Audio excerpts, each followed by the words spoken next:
اقرأ باسم ربك الذي خلق خلق الإنسان من علق اقرأ وربك الأكرم الذي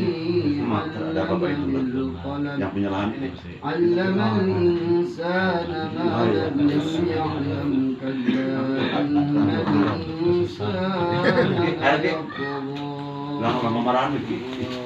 Alhamdulillah pada kesempatan malam yang mulia ini kita masih diberikan kesempatan Allah Subhanahu wa taala masih bisa berkumpul di tempat bersama-sama untuk melaksanakan kewajiban kita menunaikan perintah Allah Subhanahu wa taala, berzikir, membaca salawat kepada baginda Nabi Muhammad sallallahu alaihi wasallam. Harapan mudah-mudahan Allah mengampuni segala kesalahan-kesalahan kita. Allah ampuni dosa-dosa kita, dosa kedua orang tua kita, baik yang masih ada maupun yang sudah tidak ada. Yang masih ada, mudah-mudahan kedua orang tua kita senantiasa Allah berikan kesehatan. Amin. Amin. Yang sudah tidak ada, mudah-mudahan diampuni segala dosa-dosanya oleh Allah Subhanahu wa taala. Amin. Ditempatkan di tempat yang layak, yang diridhoi oleh Allah Subhanahu wa taala, yaitu taman-taman surganya Allah Subhanahu wa taala. Amin. Ya Allah ya Rabbal alamin. Segala pentingnya kita doakan putra-putri kita yang baik yang sedang belajar, baik di pondok pesantren ataupun di sekolah maupun yang sedang bekerja sama, mudah-mudahan senantiasa Allah berikan kemudahan, diberikan kelancaran oleh Allah Subhanahu wa taala. Amin amin ya Allah ya Rabbal alamin. Al-Fatihah. A'udzubillahi minasyaitonir rajim. Bismillahirrahmanirrahim. Alhamdulillahirabbil alamin. Arrahmanir rahim. Maliki yaumiddin. Iyyaka na'budu wa iyyaka nasta'in. Ihdinas siratal mustaqim.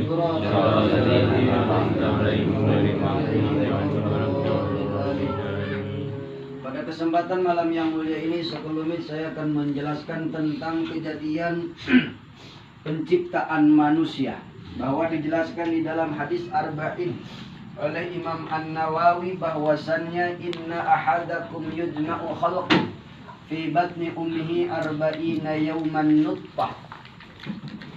Inna ahadakum yujma'u khalqu fi batni, sesungguhnya kita semua yang ada di alam dunia ini pertama berada di dalam rahim ibu kita, yaitu arba'ina yauman, berada 40 hari. 40 hari ini namanya adalah nutfah.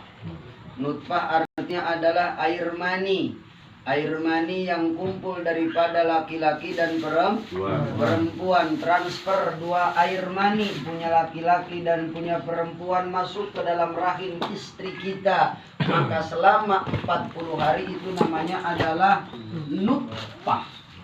Namanya adalah nutfah. Setelah 40 hari ngendek tuh di dalam rahim istri kita, maka bertambah 40 hari lagi. 40 hari maka menjadi alaqah. Akan menjadi alaqah. Alaqah artinya adalah darah kental. Alaqah artinya adalah darah-darah kental. Nah, setelah menjadi alaqah maka menjadi mudghah. Mudghah pun ini 40 hari prosesnya. Maka dari nutfah 40 hari, dari alaqah menjadi 40 hari, dari alaqah kepada mudghah pun ini pun 40 hari. Maka tinggal tambah berapa? 40 tambah 40 80, 80 tambah 40 120 berarti 4 bulan. 4 bulan. Maka ketika sudah menjadi mudghah berarti daging kempal. Kalau ini darah. Cicing sih Pak Hujan. Sudah masuk yuk. Ya, selut Pak. Ya, nutfah prosesnya 40 hari. Nutfah artinya air mani, sperma antara laki-laki dan perempuan terkumpul di dalam rahim. Karena laki-laki tidak bisa mengumpulkan nutfah. Jadi yang bisa menanam adalah perempuan. Maka dari nutfah menjadi alaqah. Alaqah artinya adalah darah kental. Darah kental. Karena darah itu ada darah cair, ada darah kental, ada darah merah, ada darah putih, ada kurang darah, ada kebanyakan darah, kebanyakan darah, puyeng, kurang darah, Parah, kurang marah. gitu ya. Ya, makanya butuh sehat. Ya. Hati-hati itu Begitu ya. Pak, yang kurang. Maka bisa marah, bisa tersenyum, Ustaz. Teman saya mah marah-marah mulu, berarti diciptakannya dari darah kotor. Gitu. Nanti nggak punya duit. Kan gitu ya. Karena emang proses manusia adalah dari Darah. dari darah kental. Dari darah kental ini berarti 80 hari. Maka proses menjadi mudghah ditambah 40 hari. Mudghah artinya adalah daging kental. Daging kental. Maka dari sudah menjadi mudghah, Allah memerintahkan kepada malaikat untuk mentiup ruh. Untuk mentiup ruh. Maka si janin yang ada di dalam rahim istri kita ditiup roh dan tidaknya, yaitu ketika kandungan usia 4 bulan. Makanya kita sering ada istilah 4 bulanan. Sering ada istilah tasyakuran 4 bulanan. Kenapa? Karena 4 bulan itulah usia di mana Allah meniupkan ruh kepada si janin, si cabang bayi yang ada di dalam rahim istri kita. Kalau seandainya kasih ruh berarti hidup, kalau kagak ya mati. Kan begitu.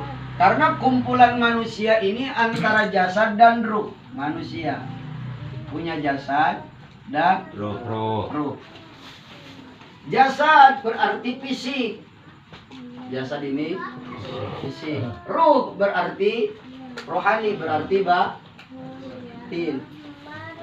Maka makanan pun butuh makanan fisik, maka butuh makanan batin. Makanan jasad seperti minum cai, dahar, martabak, dahar, cau. Nah, ini makanan fisik. Tetapi ketika kita kebanyakan makanan fisik, bawaannya ngantuk. Kopi. Betul ya? Bawaannya belum makan ngantuk. Nah, karena terlalu banyak makanan yang masuk kepada jasad, maka butuh makanan rohani. Makanan rohani bukan berarti combro, bukan. Makanan rohani adalah mengingat Allah dengan berzikir kepada Allah Subhanahu wa Ta'ala. Jadi alhamdulillah, makanan fisik adalah setiap hari yang kita konsumsi. Makanan rohani pun itu ada di dalam setiap hari. Cuman kebanyakan orang lebih mementingkan makanan fisik, kurang mementingkan makanan rohani. Makanya tidak stabil, oleng. Makanya Ngantuk oleng. Ngantuk. Rohaninya ngantuk. Maka butuh makanan secara jasad, fisik, maka butuh secara rohani alias batin. Insya Allah jika antara fisik dan batin ini seimbang, maka sesuai nama manusia ada ruh dan jasad. Maka bisa dinamakan orang ini manusia. Saya ini masih dikatakan manusia ketika masih kumpul antara jasad dan ruh. Apabila ruh ini keluar daripada jasad, maka namanya sudah ganti. Namanya bangke. Bener nggak ya? Namanya sudah bangke. Baik dia manusia ataupun hewan.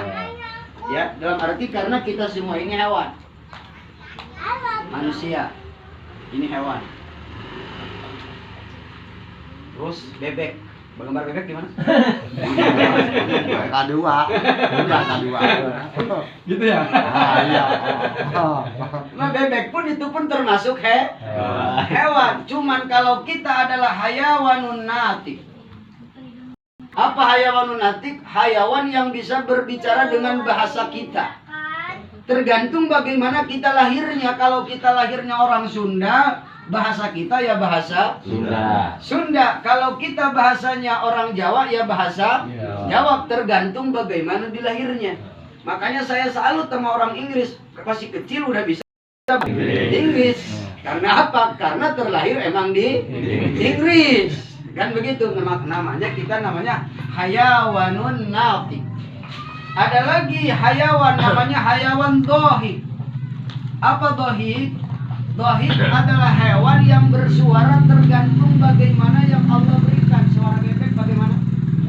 Nah, itu gaya bicara dia. Kerbau bagaimana kerbau? Nah, gitu ya. Jadi kagak jelas kalau kerbau mah. Terus soang gimana soang? Bingung tuh. Nah, jadi perbedaan kita dengan hewan, kita adalah hayawanun natik, hayawan yang bisa berbicara. Kalau hayawan dohik adalah hayawan yang mengeluarkan suara tergantung bagaimana hewan itu namanya. Kalau ayam jago ya kan gitu.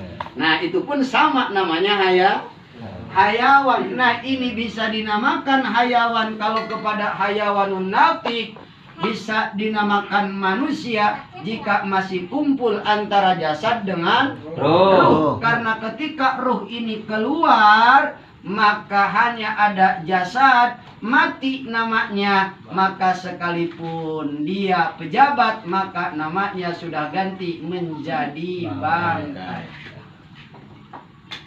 Menjadi bangkai, berarti namanya adalah mayit.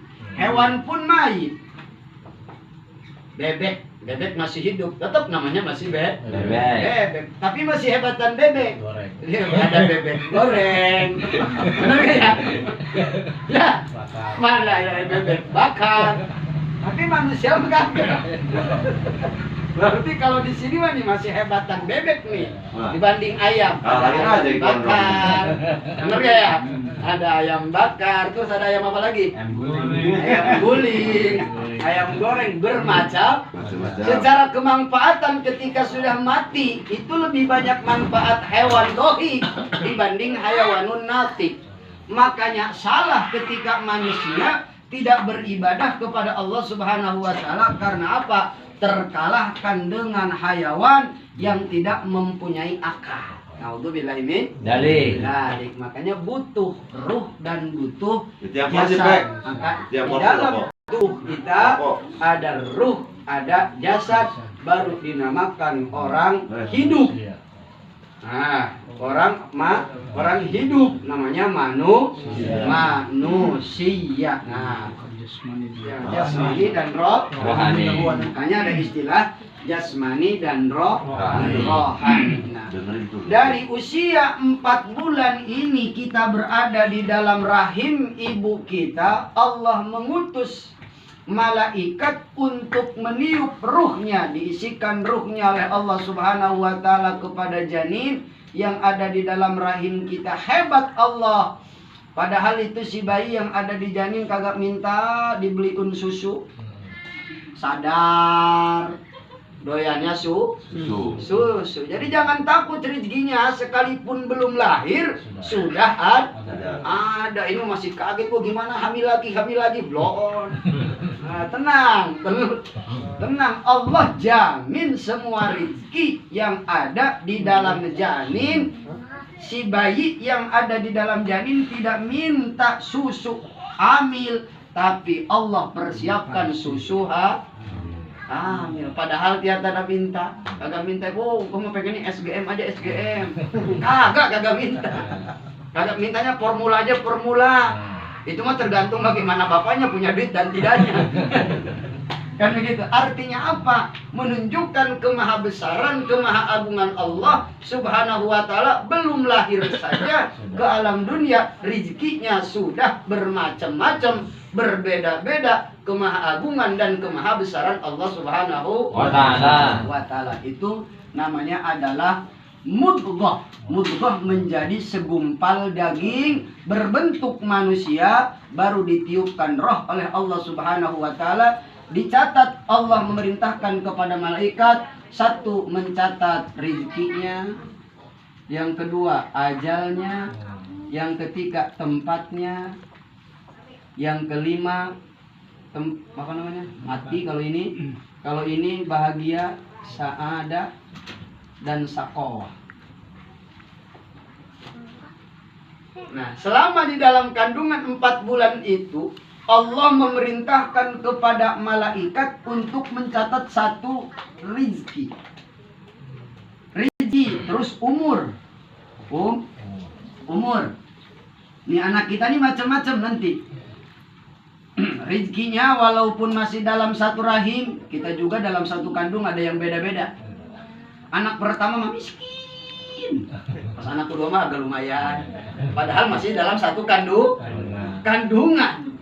Karena emang itulah rahasia Allah Subhanahu wa ta'ala. Tidak semua walaupun dalam satu kandungan rizkinya sama. Pasti rizkinya ada beda. Bentuknya pun berbeda. Ada istilah dia mah anak kembar, tetap ada bedanya. Tetap ada beda, menandakan kemahabesaran dan kemahaguman Allah Subhanahu wa ta'ala. Rizkinya bagaimana? Oh, umurnya misalkan Jaen lahir ke alam dunia 2023 hari Jumat misalkan. Nanti matinya hari Kamis misalkan. Nah itu udah ada cantumannya. Matinya hari. Rizkinya usianya berapa? Cuma 60 tahun. Nah selama 60 tahun rizkinya cuma 2M misalkan. Udah mentok segitu. Itu nggak bakalan lebih 2M. Ya 2M. Kalau seandainya rizkinya udah habis, siap-siap mati. Kalau rizkinya udah habis, siap-siap mati. Makanya jangan cepet-cepet minta habisin. Keburu dimati. Udah santai.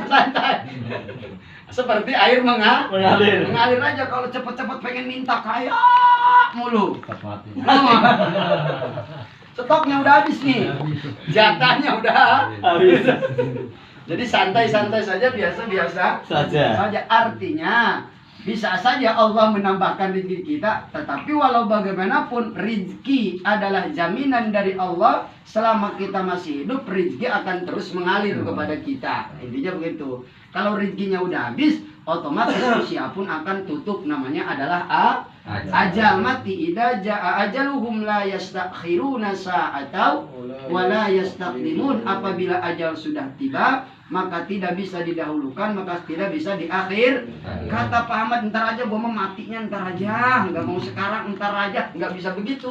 Kontraknya udah habis, kontraknya sudah habis. Kagak bisa tawar menawar. Makanya kita sering baca doa Allahumma tawwil umurana wa sahhi ajsadana wa nawwir qulubana. Kan kita sering doa tuh. Allahumma tawwil umurana, ya Allah panjangkanlah umur saya. Dalam arti panjang di sini bukan berarti yang lain mah cuma 90 tahun, dia mah nyampe 300 tahun repot.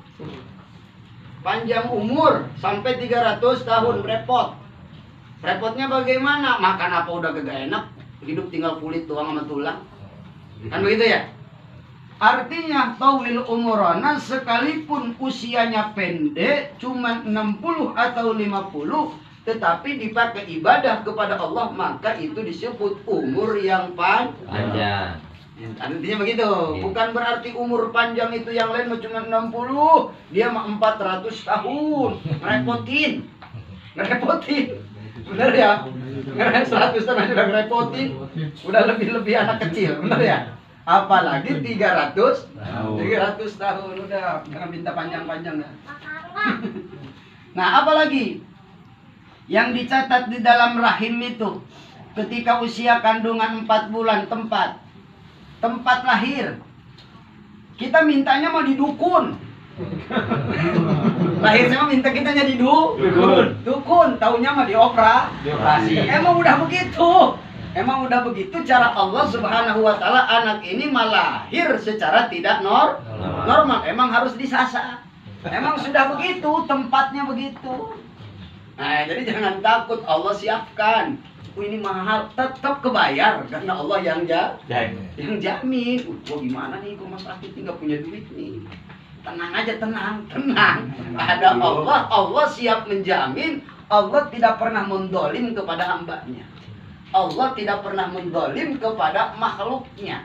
Paling kita mendolim diri sendiri. Kata Allah, cukup kamu ibadah kepada saya. Ana rozik anta marzuk.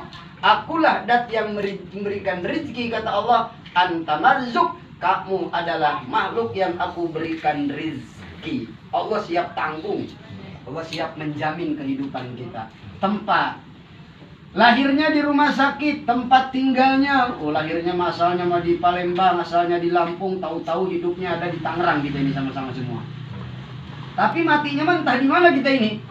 Entah ketabrak rel kereta, entah ketabrak kerbau, kita tidak tahu matinya waktu. Mati kita gitu, kita belum tahu keadaan apa mati kita. Entah itu lagi ngaji, entah itu lagi maksiat, entah itu lagi kawin lagi, diomelin bini pertama, atau segala macam mati. Kita tidak tahu, itu rahasia Allah Subhanahu wa Ta'ala.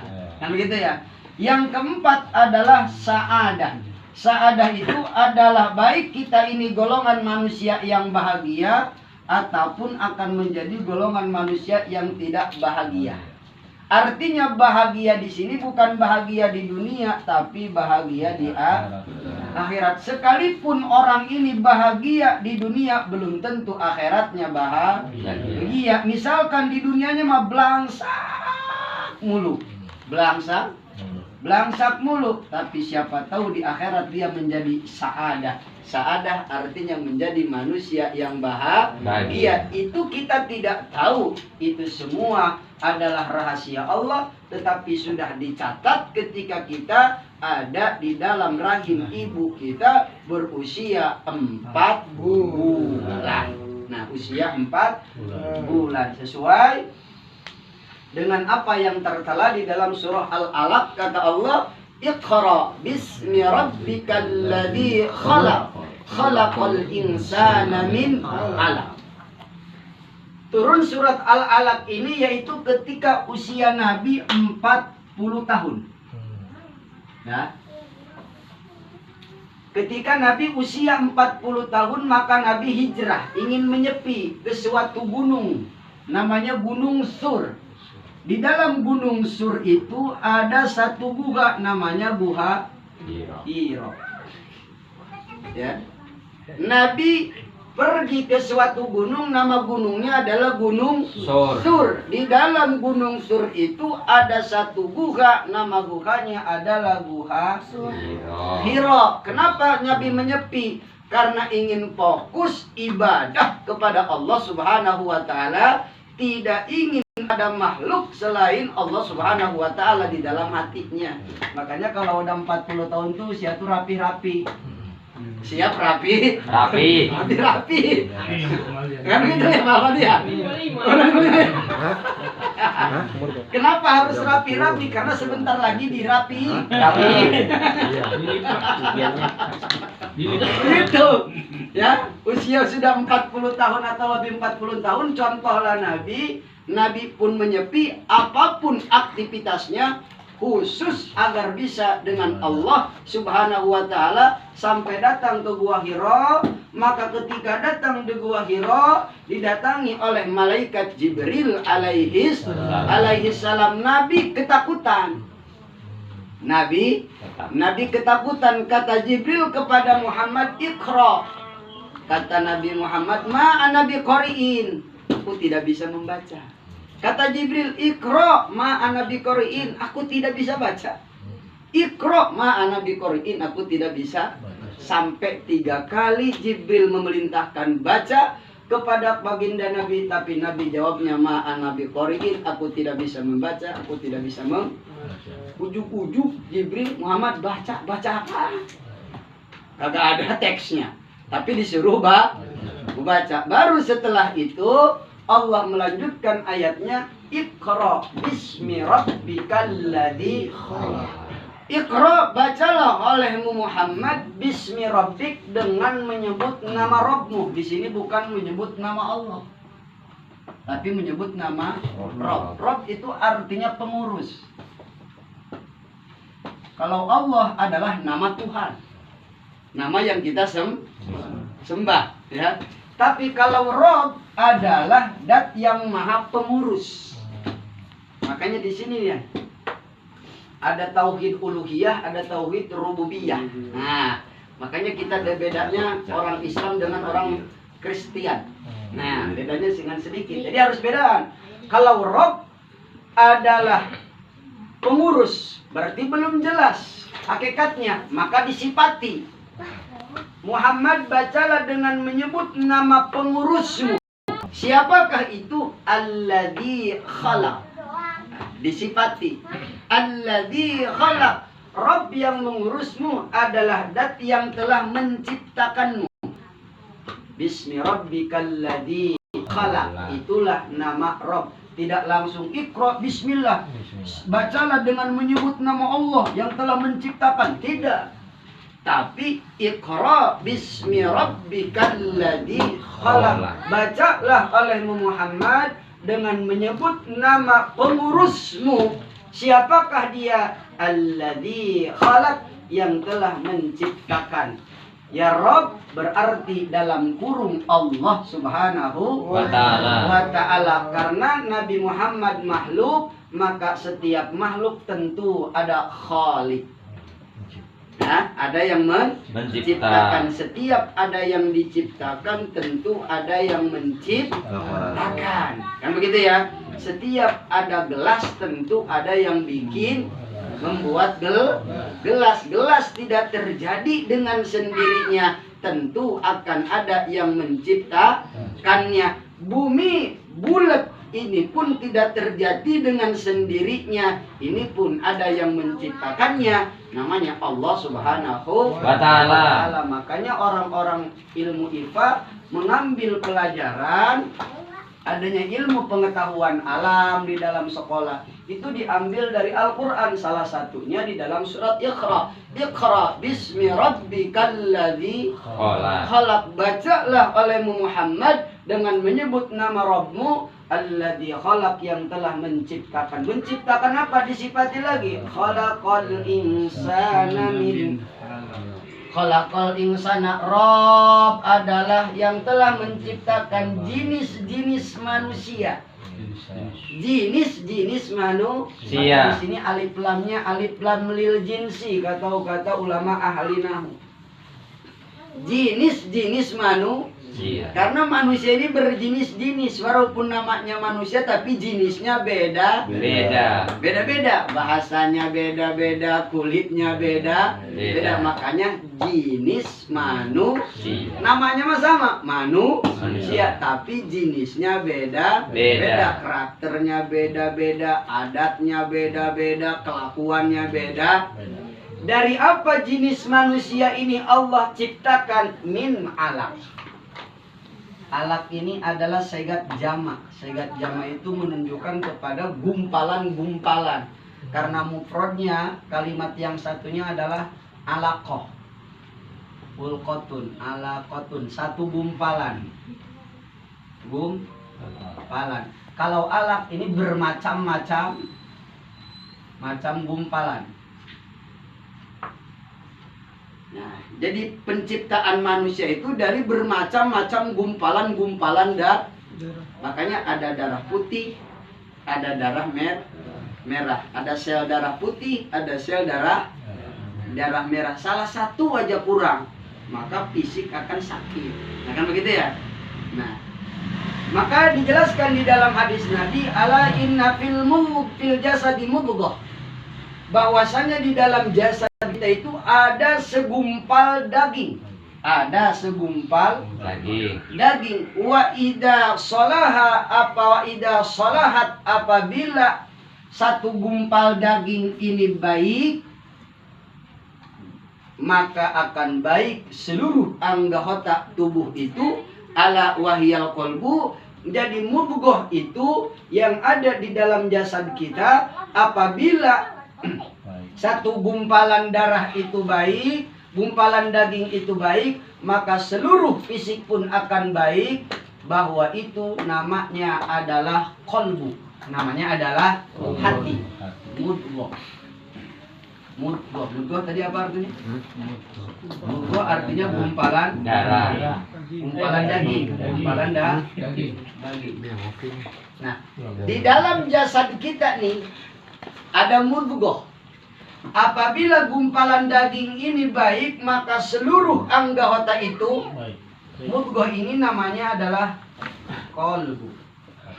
Qalbu itu berarti Hati. Apabila hati ini baik, tentu seluruh tubuh ini akan dampaknya baik. Karena hati adalah kuncinya, hati adalah pengajaknya bagaimana kata hati kita. Kan begitu ya? Ada istilah bagaimana kata hati. Benar gak ya?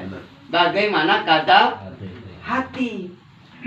Nah, ketika hati ini baik, insya Allah kaki akan mau melangkah, tangan akan mau memberi, karena hati yang mengantarkan kepada anggota tubuh kita untuk berbuat Baik.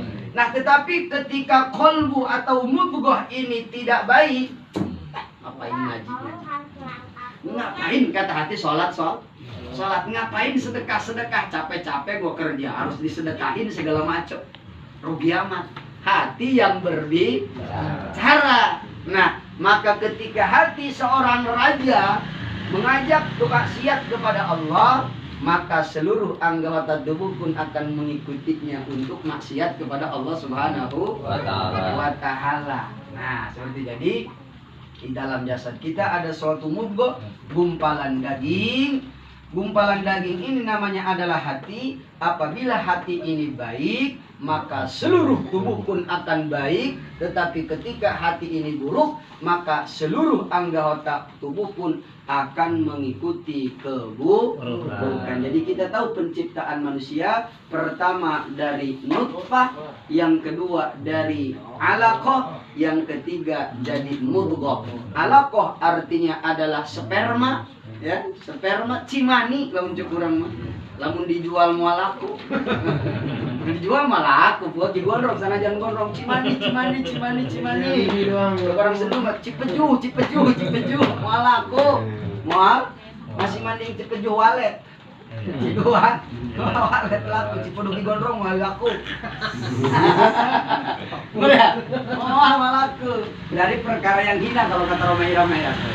Dari perkara yang hina. Nah, setelah menjadi nutfah 40 hari menjadi alaqah, 40 hari berarti 80 hari. 80 hari ditambah 40 hari menjadi mudghah, menjadi gumpalan darah berarti 120 hari, berarti 4 bulan. Makanya wajar ketika istri kita hamil 4 bulan sering ada istilah 4 bulanan, berdoa kepada Allah agar diselamatkan, disehatkan oleh Allah Subhanahu wa Ta'ala sesuai dengan firman Allah bahwa penciptaan jenis manusia khalaqal insana min alaq. Allah menciptakan jenis-jenis manusia min alaq, dari gumpalan-gumpalan darah, dari gumpalan-gumpalan daging. Alhamdulillah. Itu jenis-jenis manusia. Maka bahasanya pun berbeda-beda karena namanya juga jenis manusia, bukan satu manusia. Nanti insan manusia, basyarun pun manusia, nanti akan ada lagi nas manusia, tapi beda-beda namanya. Kalimatnya mas sama tapi artinya berbeda. Basyarun manusia, nas manusia, insan manusia. Nah, masih manusia. Nas. Qul a'udzu birabbin nas. Katakan enggak kan gitu ya? Birabbin nas dengan ya, katakan oleh Muhammad birabbin nas dengan pengurus manusia. Ini mah diambil dari asal kata nasa. Nasa itu artinya lupa. Makanya disebut manusia itu karena wajar pelupa. Nah, karena asal katanya adalah nasa. Jadi wajar manusia mah pelupa. Makanya a'udzu birabbin nas, maka disebut manusia. Itu beda dengan insan, beda dengan basyar. Basyar itu apa, insan itu apa, nas itu apa. Nanti insya Allah takut ngobrol. Udah intinya itu aja deh. Di pelajaran kita hari ini, insya Allah malam ini pertama Allah menciptakan manusia. Inna ahadakum yujma'u khalqu fi batni ummih arba'ina yauman, dikumpulkan di dalam rahim 40 hari menjadi nutfah, 40 hari menjadi alaqah, 40 hari menjadi mudghah, 40 menjadi 120, 20 hari dari 120 hari lah itulah ditiupkannya ruh oleh Allah Subhanahu wa taala dan dicatat urusan-urusan rizki, ajal, tempat bahagia dan tidak bahagia. Matinya itu ketika kandungan di dalam rahim 4 bulan. Intinya berarti apapun keadaan kita, kondisi kita sekarang, jangan kita menyesali, tinggal mensyukuri apa yang ada yang sudah kita miliki. Gitu nyesal amat yang dilahirkan tina indung aing ku aing miskin pula. Cobalah mau dilahirkan tina ibu-ibuna presiden, belum tentu dilahirkan ibu presiden gak miskin, mah miskin baik. Kan begitu, sering kan begitu ya? Salah lahir kayaknya ini. Kan begitu ya? Ya. Coba kalau dilahirkannya dari ibu presiden misalkan. Belum tentu. Belum tentu sekalipun lahir dari ibu presiden emang dijadikan orang miskin, mah orang miskin mulu. Presiden Jokowi dulu orang susah. Karena emang sudah dicatat menjadi orang kaya, menjadi presiden, yang menjadi presiden.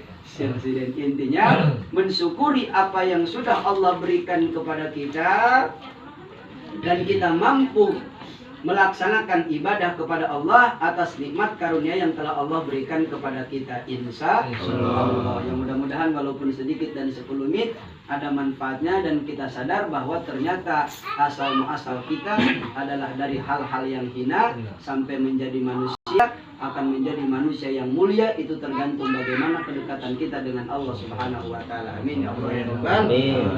Halal kafi salamullah ala syafi salamullah li muridin qadisna minal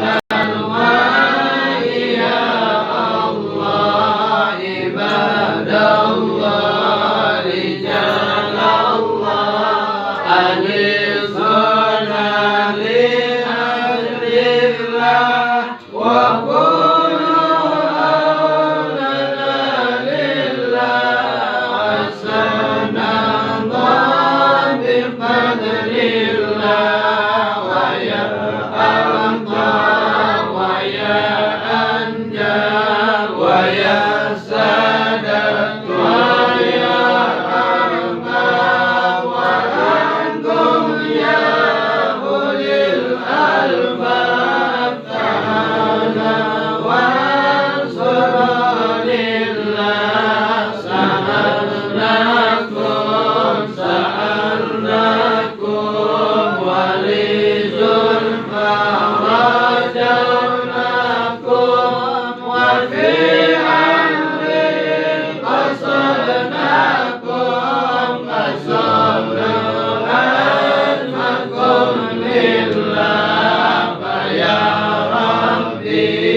Assalamualaikum warahmatullahi wabarakatuh. Waalaikumsalam warahmatullahi